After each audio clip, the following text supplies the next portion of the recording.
오늘 저는 여러분들과 함께 인간의 절대 소망을 주시기 원하시는 하나님, 절대 절망으로부터 소망의 사람이 되도록 인도하기를 원하시는 하나님의 은혜에 관하여 말씀을 드리려고 합니다.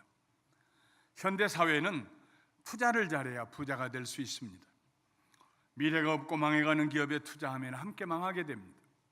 침몰해가는 배에 짐을 싣는 사람은 어리석은 사람입니다. 배가 침몰하기 전에 짐을 정리해서 빨리 다른 배로 옮겨 타는 사람이 지혜로운 사람입니다. 현대인들은 타이밍을 놓치지 아니하고 배를 옮겨 타는 일에 있어서 모두 천재들입니다. 그런데 현대인의 눈으로 보면은 좀 부족하고 어리숙한 사람이 성경에 있습니다. 예레미야입니다. 어느 날 하나님의 말씀이 예레미야 선지자에게 임하였습니다. 보라, 내 숙부 살룸의 아들 하나멜이 너에게 와서 말하기를 너는 아나돗에 있는 내 밭을 사라. 이 기업을 물을 권리가 너에게 있느니라. 하나멜이라고 하는 사촌이 예레미야를 찾아와서 내 밭을 사라고 할 거라는 말씀입니다. 정말 며칠 후에 하나님의 말씀처럼 그의 사촌 하나멜이 예레미야를 찾아왔습니다. 그리고 아나돗에 있는 자기의 밭을 사라고 했습니다. 아나돗은 베냐민 지파에 속한 땅입니다. 당시에 예레미야는 왕의 시위대 뜰에 갇혀 있었습니다. 입만 열면은 유다가 멸망할 것이라고 예언하고, 또 그런가 하면 입만 열면 하나님께서 언젠가는 이 유다를 다시 회복시키실 것이라고 예언하고, 종을 잡을 수가 없었습니다. 바벨론 군대가 쳐들어와서 예루살렘을 1년째 포위하고 있습니다. 성 안의 민심이 뒤숭숭한데 예레미야가 자꾸 소리를 높여서 항복하라고 예언을 하니까 모든 귀족들이 예레미야를 잡아서 죽이려고 했습니다. 그러나 시드기야 왕은 예레미야를 아꼈습니다. 그와 백성들의 죄를 추궁하는 예레미야의 예언은 듣기 싫어하면서도 시드기야 왕은 그의 예레미야의 말을 경청을 했습니다. 그래서 자기 궁정의 시위대 뜰에다가 연금해 놓았습니다. 그를 살리기 위해서. 연금 상태는 주거의 제한은 받으면서도 아무나 만날 수 있는 절반의 자유가 주어진 상태입니다. 하나멜이 예레미야를 찾아올 당시는 유다 나라가 망하기 딱 1년 전입니다. 한 발짝만 옮겨 밟으면 절벽 아래로 떨어지는 역사의 그런 시점입니다. 마지막 왕은 시드기야였습니다. 그가 11년 동안 다스리던 유다는 주전 586년에 바벨론에게 완전히 정복을 당합니다. 예레미야에게 하나멜이 찾아온 그 시간은 시드기야 왕 10년째입니다. 앞으로 1년 있으면 예루살렘의 사면 성벽들이 무너질 것입니다. 솔로몬이 지었던 성벽은 불타고 쓸만한 사람들은 모두 바벨론으로 사로잡아가고 사로잡아갈 만한 가치도 없는 사람들만 그 땅에 남아서 농사를 짓게 될 것입니다.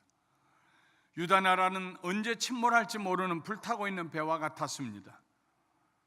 그런데 아나돗에 살고 있는 사촌 하나멜이 땅을 살라고, 자기 밭을 사달라고 예레미야를 찾아왔습니다. 아나돗은 지금도 농사 짓는 사람들이 살고 있습니다. 수년 전에 예루살렘을 방문했을 때 예루살렘에 30년 가까이 살고 있는 제 친구 아파트에 들른 적이 있습니다. 점심을 먹고 나서 베란다로 나를 데리고 나가던 여기저기를 가리키면서 설명을 해줬습니다. 그 중에 한 곳, 지금도 기억이 선한 곳이 있습니다. 저기 보이느냐고. 저기가 예레미야의 고향 아나돗이라고.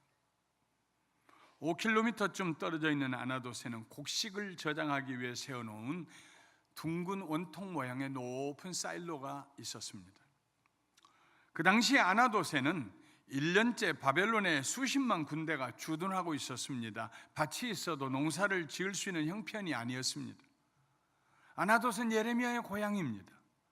그런데 예레미야 11장에 보면은 고향 사람, 아나돗 사람들이 예레미야를 죽이겠다고, 우리가 먼저 죽여야 된다고 그렇게 위협했습니다. 바벨론에 항복하라고 백성들을 권면했기 때문입니다. 항복하면 하나님께서 유다를 다시 회복시킬 것이라고 외쳤기 때문입니다.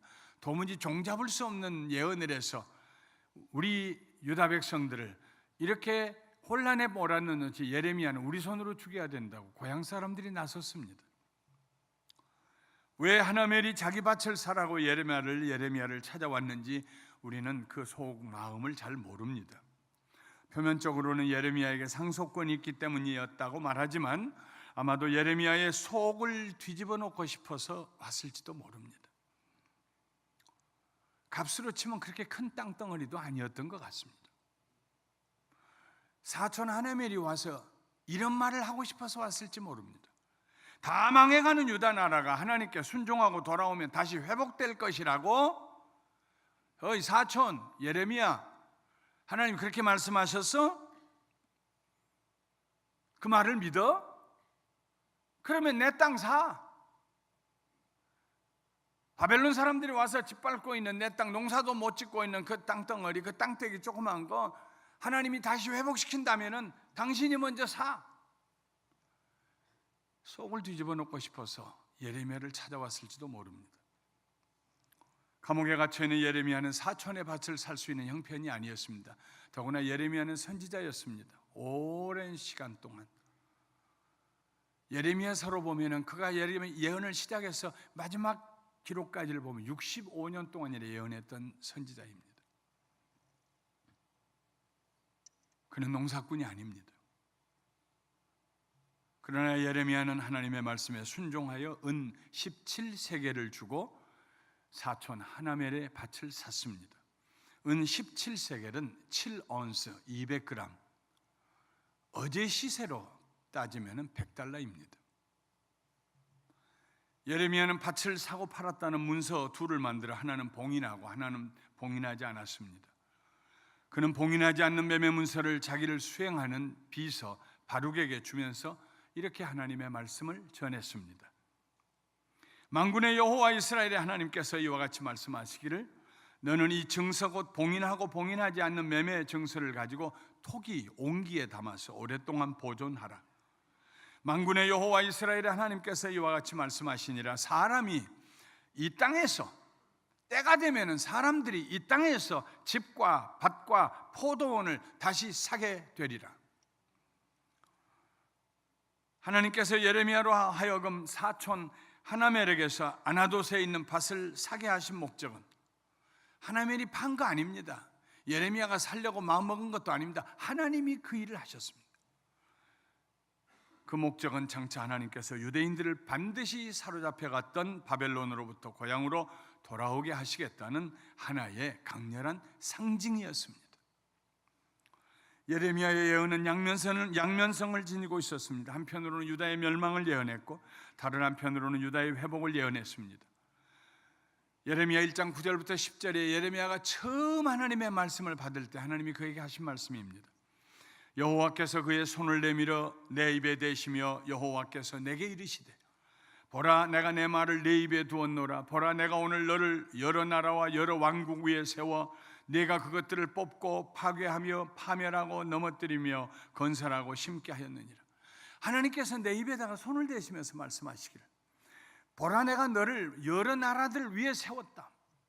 바벨을 향해서 예언했고 아수를 향해서 예언했고 유다와 이스라엘을 향해서 예언했고 모압과 암몬 자손들을 위해서 예언했고 애굽 사람들을 위해서도 예언했고 그가 예언한 일들은 다 이루어졌습니다. 보라 내가 너를 여러 나라와 여러 왕국 위에 세워서 뭘 하려고 예레미야를 세웠나요? 뽑고 파괴하고 파멸하고 넘어뜨리기 위해서. 그러나 예레미야의 예언은 그것이 전부가 아니었습니다. 다른 면도 있었습니다. 건설하게 하고 심게 하기 위해서. 사촌의 손에서 밭을 사고 매매 증서를 교환했지만 예레미야의 마음은 다른 사람들과 똑같이 불편했습니다. 이해할 수가 없었습니다. 이 판국에 곧 멸망할 터인데 이 판국에 밭은 왜 삽니까 하나님? 그래서 하나님께 기도하면서 물었습니다. 예레미야가. 예레미야 32장 24절부터 25절 우리 함께 읽어보도록 하겠습니다. 보옵소서 이 성을 빼앗으려고 만든 참호가 이 성에 이르렀고 칼과 기근과 전염병으로 말미암아 이 성이 이를 치는 갈대아인의 손에 넘김과 되었으니 주의 말씀대로 되었음을 주께서 보시나이다. 주 여호와여, 주께서 내게 은으로 밭을 사며 증인을 세우라 하셨으나 이 성은 갈대아인의 손에 넘기신 바 되었나이다. 예레미야의 기도의 핵심은 이것입니다. 하나님께서 아나도스에 있는 내 고향에 있는 밭을 내 사촌에게서 사라고 하셔서 사기는 샀습니다마는 다 망해가는 나라에서 땅을 산다고 무슨 소용이 있겠습니까? 하는 질문입니다. 하나님의 명령이 비합리적으로 들렸습니다. 옆에 있는 사람들도 고개를 갸웃거리며 예레미야를 비웃었을 것입니다. 이렇게 혼란스러운 시절에는 은을 가지고 있어야지 쓸모없는 밭대기는 왜 사느냐고. 밭을 사긴 했지만 예레미야가 가서 그 밭에 농사를 지을 수 있는 것도 아닙니다. 믿음의 사람들에게도 얼마든지 의심이 들어올 수 있습니다. 의심이 들어와서 하나님께 묻는 것은 죄가 아닙니다. 하나님을 믿지 않고 돌아서서 가는 것이 죄지요. 마음으로 믿어지지 않는데 입술로만 믿는다고 고백하는 것보다 훨씬 더 정직하고 성실한 자세는 하나님 왜 그래요? 믿을 수가 없어요. 하나님 앞에 기도하는 것이 더 바른 자세입니다. 그래서 예레미야는 혼자 있을 때 하나님께 그렇게 질문하는 기도를 드렸습니다. 예루살렘 곧 무너질 성, 바벨론 사람들이 와서 흙으로 산을 만들어서 높은 데서부터 공성태를 쏘고 땅 밑에 굴을 파고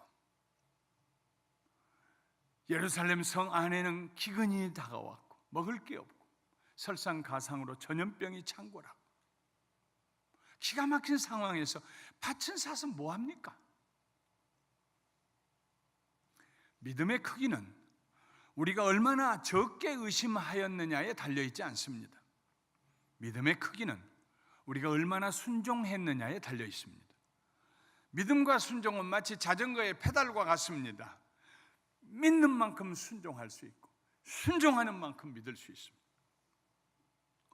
믿음이 순종을 북돋아주고 순종이 믿음을 북돋아줍니다.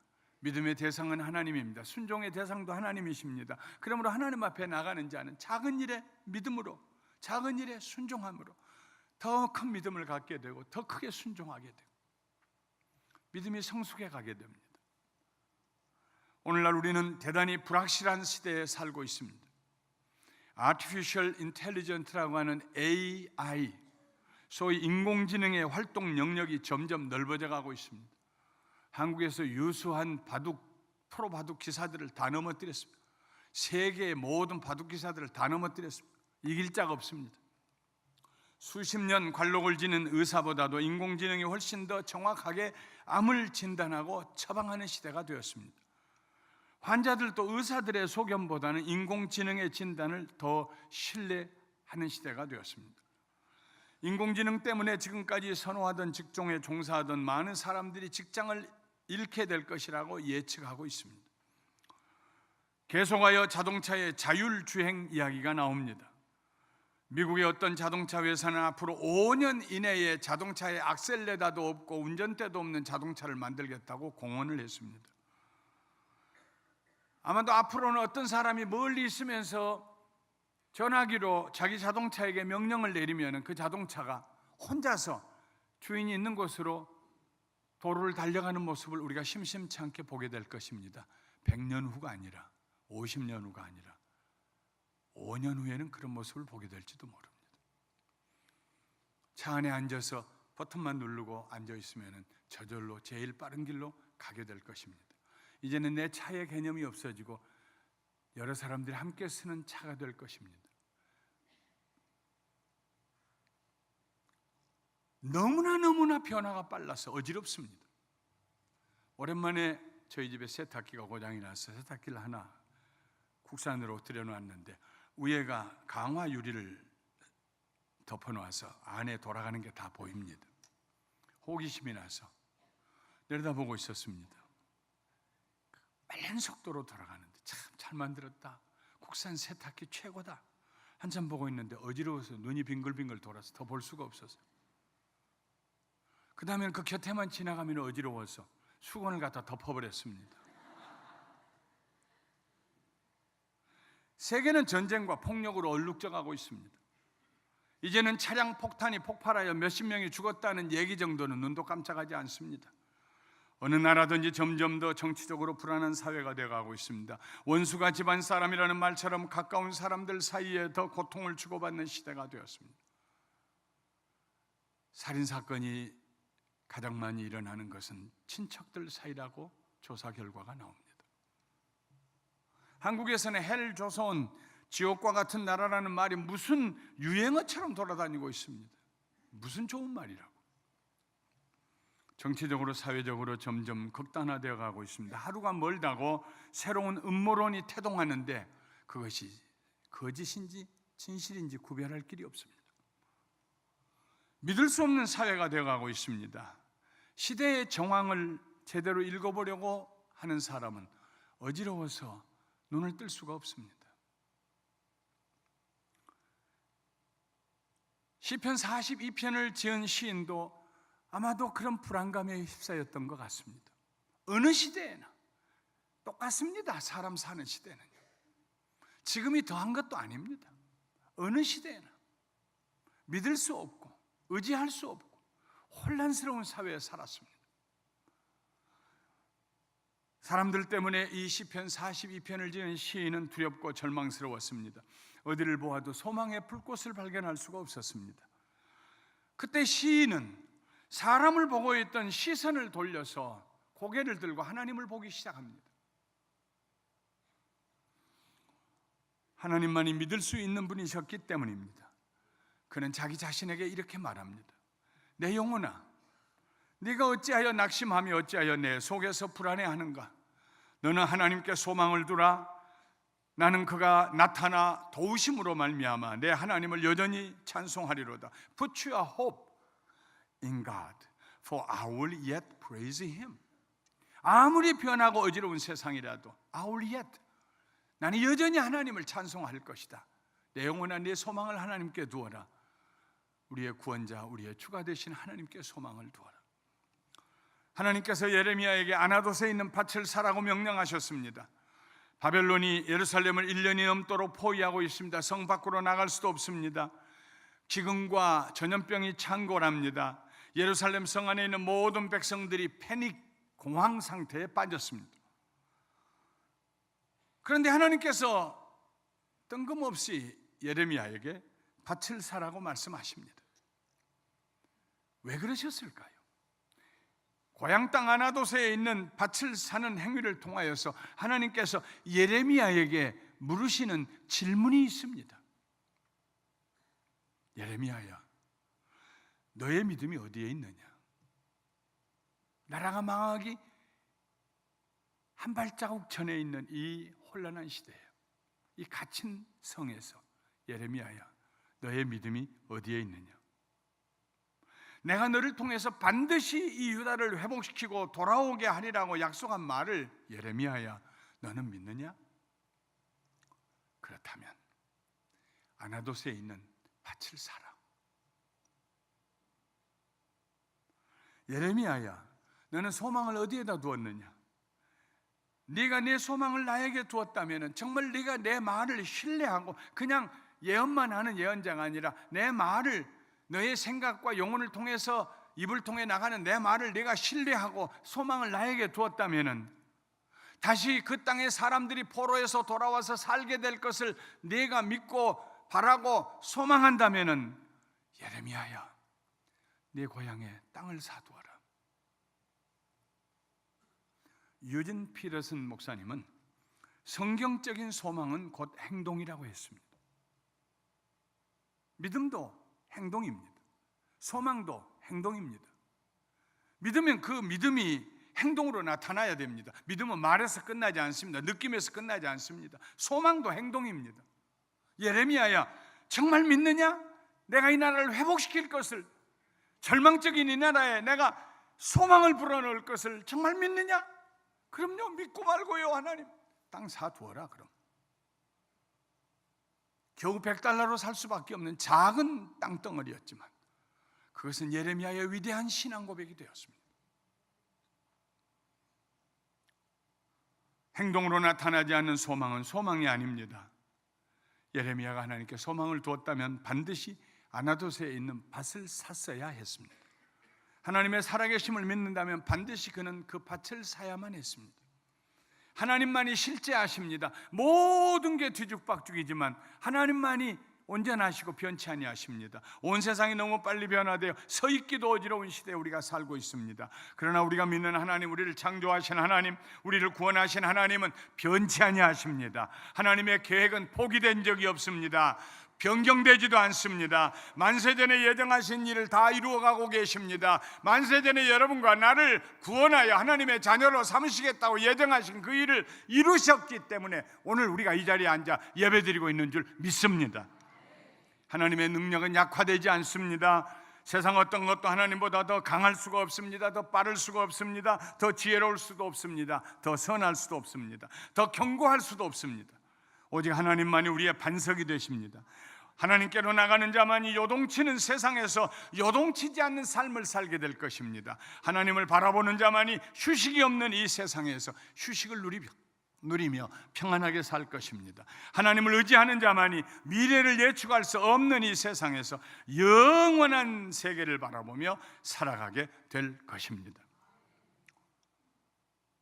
인공지능이 모든 일을 다 한다고 할지라도 100번 양보해서 모든 일을 다 한다고 할지라도 한 가지 할 수 없는 일이 있습니다. 절대로 할 수 없는 일이 있습니다. 그것은 하나님을 예배하는 일입니다. 하나님은 기계에게 예배받으신 하나님이 아니십니다. 그의 형상과 모양대로 지으심 받은 우리들, 연약해서 또 넘어졌고 또 부끄러웠지만 하나님의 사랑을 알고 두 손 들고 나와서 회개하고 하나님을 찬양하고 예배하는 연약하고 부족한 우리들을 통해서 하나님을 예배받으실 줄 믿습니다. 믿음으로 사는 사람들은 인간의 관점에서 상황을 이해하려고 하지 않습니다. 하나님의 관점에서 이해하려고 합니다. 인간이 하는 일과 하나님께서 하시는 일은 시작부터가 다릅니다. 인간은 죄를 범합니다. 하나님이 용서하십니다. 하나님 외에 용서할 자가 없습니다. 인간은 원수노로 삽니다. 하나님은 찾아오셔서 화목하십니다. 하나님 외에는 원수와 화목하실 수가 없습니다.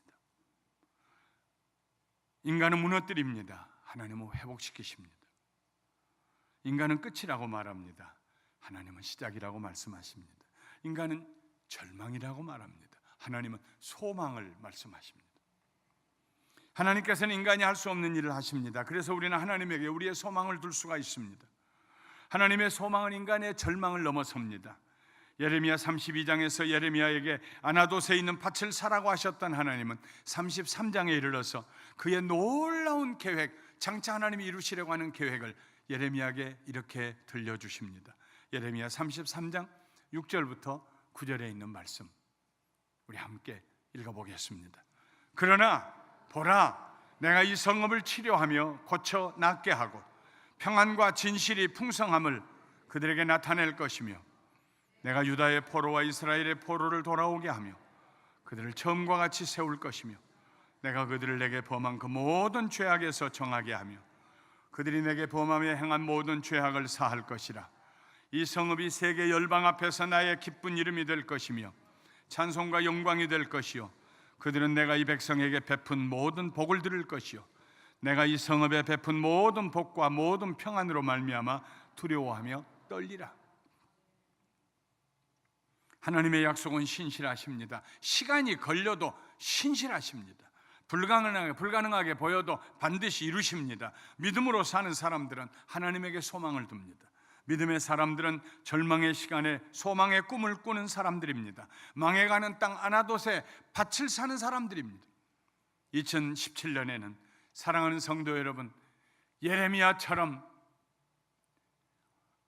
아나도스에 밭을 샀던 예레미야처럼 하나님 앞에 여러분의 믿음과 여러분의 소망과 여러분의 사랑을 행동으로 옮겨 보이시는, 증거해 보이시는 새로운 차원의 삶을 사는 하나님의 귀한 자녀들이 되시기를 주님의 이름으로 축원합니다. 아직 바벨론 군대가 진을 치고 있는 곳, 성 밖에 있는 곳, 안전하지 않는 곳, 소망을 잃어버린 곳, 그 아나돗에 있는 밭을 사십시오. 믿음을 가지고 소망의 말을 하십시오. 하나님께서만 하실 수 있는 일을 고백하고 믿어드리십시오. 다 떠나가도 그렇게 믿고 그렇게 쏟아부었던 사랑했던 자식들마저도 뒤돌아도 보지 아니하고 자기 갈 길을 갈지라도, 그렇게 믿었던 사람에게 배신을 당하는 일이 있더라도 의지할 데가 없이 북풍설안에 혼자 서 있는 것 같을지라도, 사랑하는 성도 여러분, 우리를 사랑하사 그 아들을 십자가 위에 내놓으신 유일하신 하나님, 변치 아니하는 하나님, 참 실제가 되신 하나님, 그 하나님을 바라보시고 믿음으로 한 걸음씩 한 걸음씩 아나돗에 있는 밭을 사시기를 주님의 이름으로 축원합니다. 믿음이 없이는 하나님을 기쁘시게 하지 못하나니 하나님께 나아가는 자는 반드시 그가 계신 것과 또한 그가 자기를 찾는 자들에게 상 주심을 믿어야 할지니라고 했습니다. 하나님이 계신 것과 하나님이 계신 걸 믿으면 반드시 하나님을 찾아야 합니다.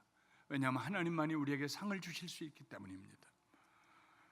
우리가 할 수 있는 일이라면 아무리 작은 일이라도 순종하는 마음으로 행동하십시오. 은 17세겔 7언스 200g, 요즘 최고의 시세로 팔아도 겨우 100달러에 불과한 우리의 믿음과 소망과 사랑일지라도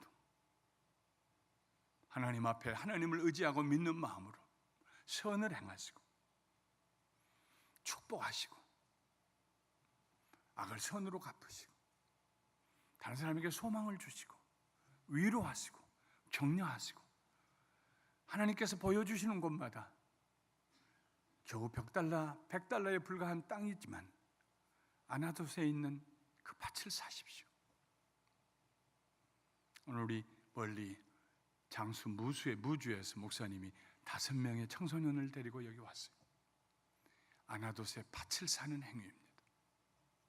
소망을 심어주는, 하나님을 예배드리는, 경외하는, 축복을 나누는,